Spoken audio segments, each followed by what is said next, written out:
Hi,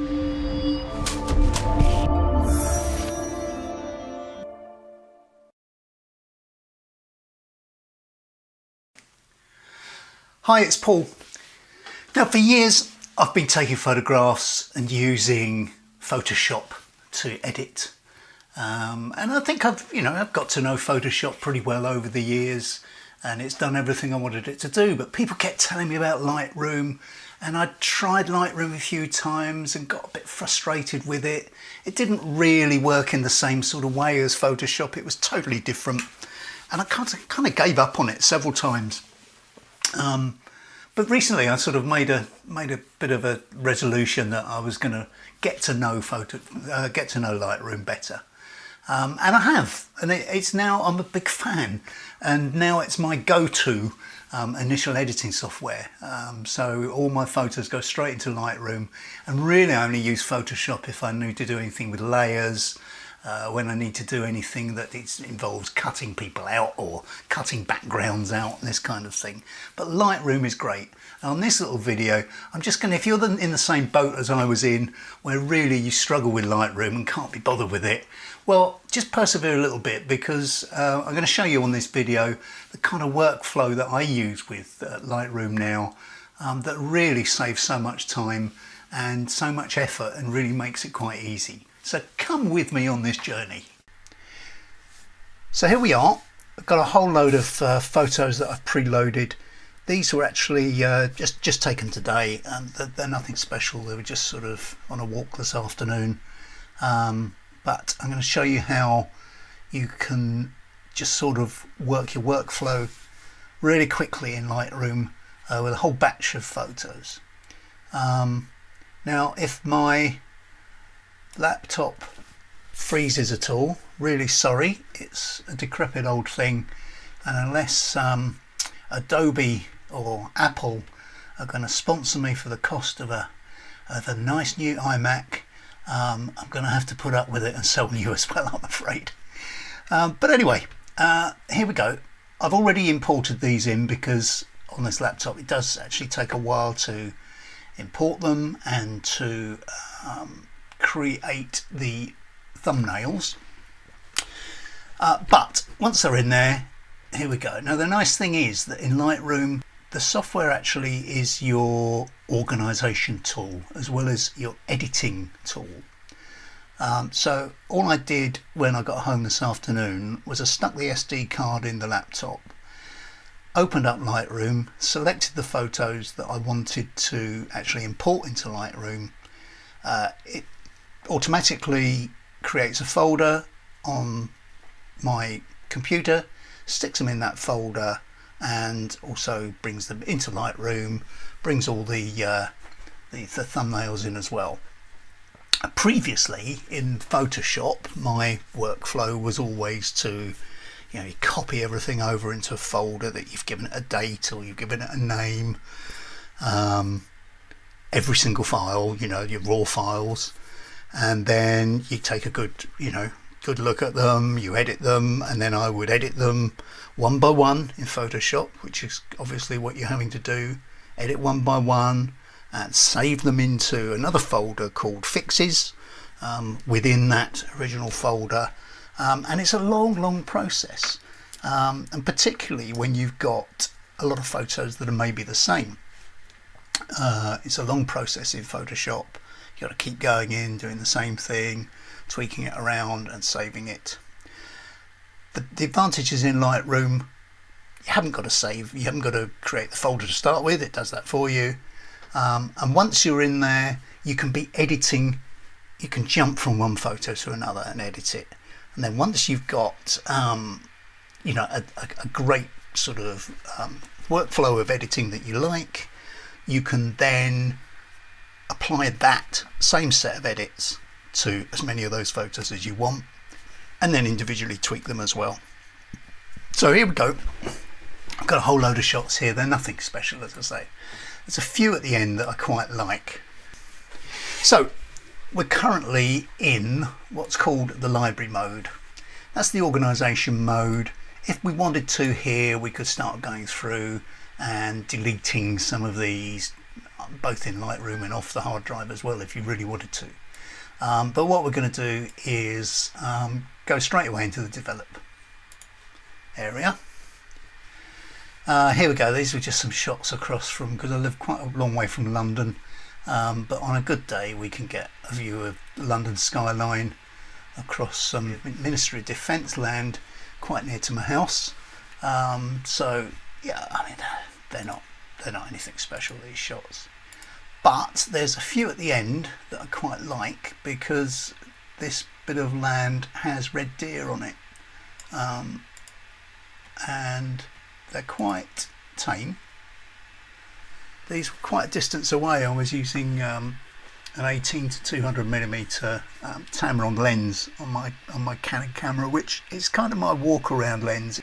That, you know, if I'm just out for a walk, that's what I stick on. So I managed to get in quite close, and some of the shots are reasonably sharp. So I'm just going to find one that we're going to have a go at editing.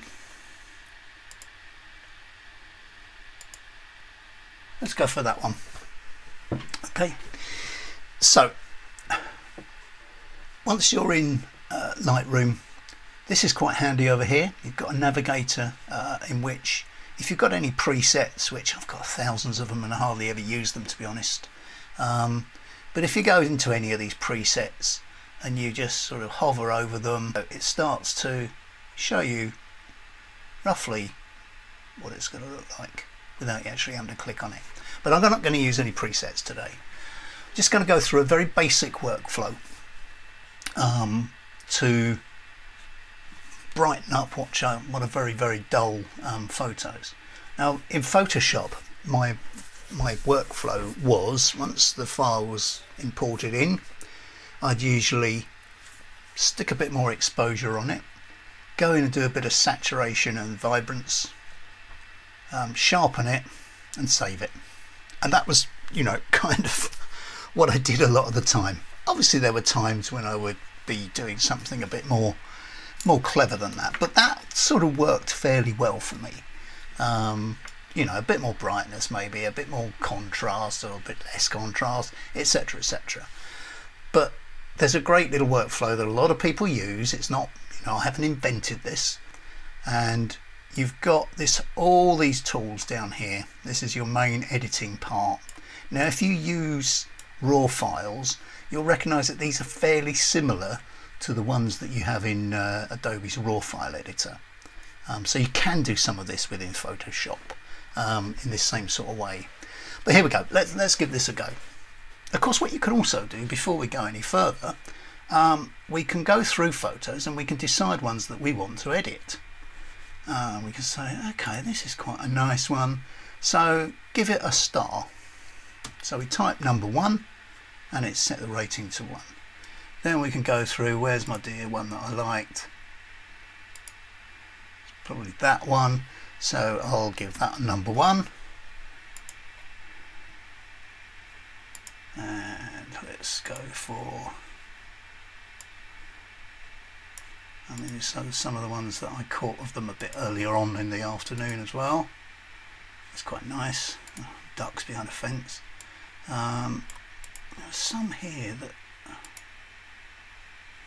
Okay, so let's just say that we were going to do that one as well. So we've decided on a number of pictures that we're going to edit. Well, rather than having all this whole lot up here, we can apply a filter to be just the rated photos. And there we go, that's just the ones that we're going to edit. We can add or take away from those. That, you know, it could be 15 photos. In this case I've got 3, but okay, so let's take this one. This is the one we're going to try and edit. So the first thing in the basic column here, and this is the workflow that I've discovered that a lot of photographers use, and it works brilliantly. And the first thing is to reduce your highlights. Reduce the highlights, you know, and brighten up the shadows.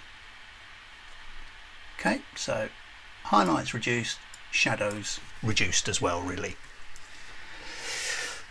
The next thing is we need to balance it out a bit, the whites and the blacks. So using the Alt key on the laptop, or which, can't remember what that is on an iMac, but it's some key.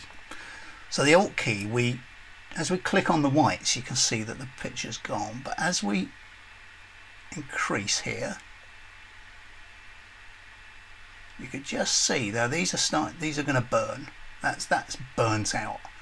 So what we want to be doing is getting that just at the point that some of the whites are coming through, and there's the blue marks there. Okay, and the same with blacks.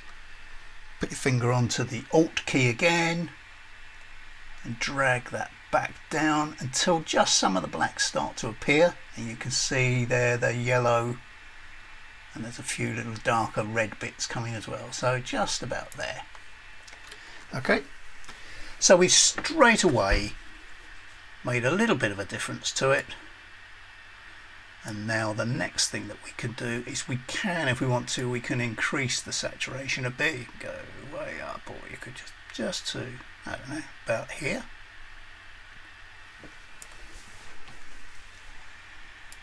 You can increase the clarity a bit, or in fact reduce it a bit. You can see the sort of difference it makes one way or the other. So let's just give it a little tiny bit of clarity. Okay, so that's just in the basic part. Now let's just have a quick look at the difference that we've made already. So if we click on this YY, that's before, that's after. So already, just with those few clicks, we've got a much better coloured shot than we had before. I'd be quite happy with that, you know, if it was a decent shot, which it's not a brilliant shot, but if it was a decent shot, I think that would be really good. So let's go back to the main view. If you want to, you can have a look at it a full view. Just hit F and that'll give you full screen. It's not bad. It again takes you back. So we could then also try, if we wanted to, we could try a little bit of changing the white balance. This as the shot, we can try different types of white balance. We can go for daylight, which made it a bit purpley, a bit more autumny, I guess. Oops, sorry. Shade, yeah, that's brightened it up a bit. That's pretty similar to what we were to begin with. As shot, yeah. So you could just up and down.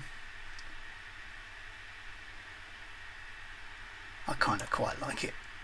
You know, generally speaking, your camera doesn't do a bad job of estimating white balance. So as we go further down, we've come out of the basic one now, and we can go into some of the more detailed colouring now. This is the HSL, hue, saturation, luminance. I like to play with the luminance here because one of the things we've got here is we've got a very sort of washed out sky. Now it was a bit cloudy. In fact, it got soaking wet. It rained and hailed shortly after these pictures were taken. But you know, we could try and add a bit more blue rather. Right, but we're straight away getting a bit of nasty kind of effects coming from that. So we're not going to have much joy in the sky. But what we can do is to click on this one and we get a graduated filter.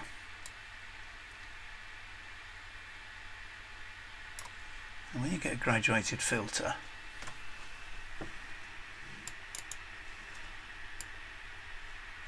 this is what we can use in that graduated filter. So we could just literally reduce the exposure down from there. Could bring it right down. Oh my goodness. Go like that. Gives it a bit of atmosphere.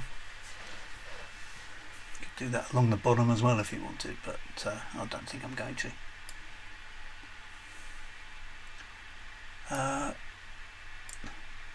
Just try the different colours, see what happens really.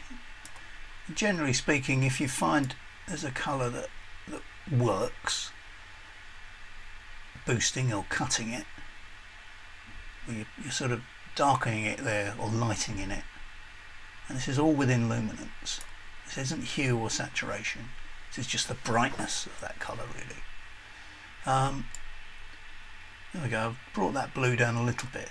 Well, what I tend to do then is give the ones either side so you get a bit of a curve, and that sort of, you know, gives you quite a nice sort of overall effect. There's a whole load of things in here. Split toning, that means that you can actually create a different tone for your highlights, to your shadow. In effects, there's really the main thing there is a little bit of vignette. Now, I used to hate vignettes, really did, and it was something that I hated people putting on photos. And most people were using their phones were putting, you know, black vignettes around things, and I hated it. But I've started using vignettes around photos, and they're actually not bad. You know, it's quite pleasant to have a vignette around, as long as it's not noticeable. Let me show you what I mean. I'm just going to put a bit of a post-crop vignette around here. Okay. Now, if you open that picture up, that image, you wouldn't notice a vignette on there. You wouldn't notice it was there. But you soon notice it if it's taken off. There we go. So it just gives a little bit of a nice effect, a little bit of a focus on the middle. We come up here to the detail, and we could add some sharpening. Now, the nice thing about the sharpening on here, you could add actually quite a lot of sharpening. But then you can, when you come down to this masking, hold the Alt key again, and you'll see that at the moment it's sharpening everything. If I come up like this, now it's only going to really sharpen what you see there. Now, moving over to the tools, let's just have a look here at what we can crop. Now, I like to use this sort of triangles. You can use rules of thirds, but you know, the triangles are quite nice, because if you make sure that these triangles coincide with certain features of the photo. For instance, what we've got here, it comes up here, it's coinciding with this deer's head. It's running through this one's head, and it's coming on this one's head. Okay, and that's quite a nice crop. So let's have a look again. There we go. We could probably come back into our basics area and maybe increase contrast a little bit, maybe reduce exposure. It's maybe a bit bright. I'm just going to double check the whites and blacks again. So whites, yeah, there we go. I'm going to dip that up to there. Blacks, there's quite a lot of that, so I'm going to come out of that. So let's have a look at it with the original again. There we go. So we could try using just all of those settings. So coming up to the settings menu, we copy the settings. I don't want to copy the crop, don't want to copy any movement that we've done in sort of straightening or anything like that, but everything else we want to copy. So I'm copying that to go into this shot here, which, you know, it's not a great shot, it's not going to be used, but let's then paste those settings. There we go. Now, of course, you can go in and you can change those settings. I don't like what it's done to the sky in this one. So that's our graduated tint. I'm just going to delete it. There we go.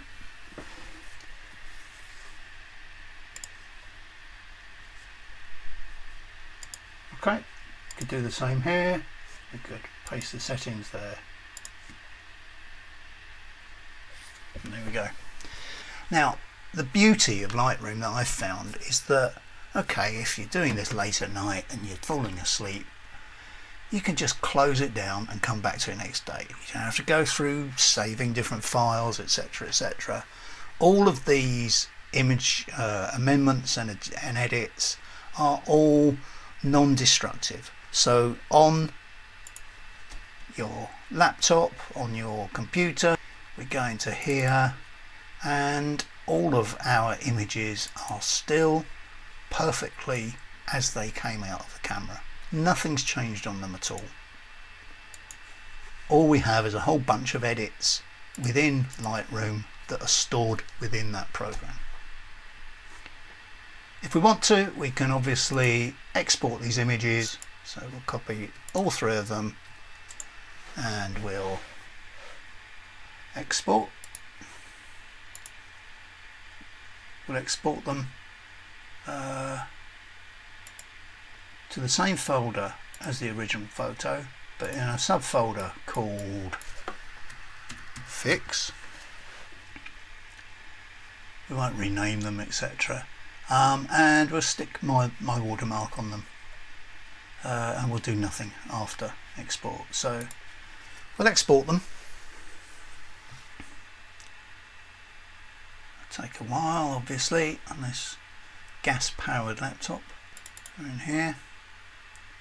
There's the folder. There we go. There's a couple of them anyway. And as you can see, there we go. And it's got my watermark. Next one. Okay, pity about this tree. We could probably put that into Photoshop and get rid of that. And you can do that from Lightroom. So while we're in here, there, we can edit in Photoshop. So there we go.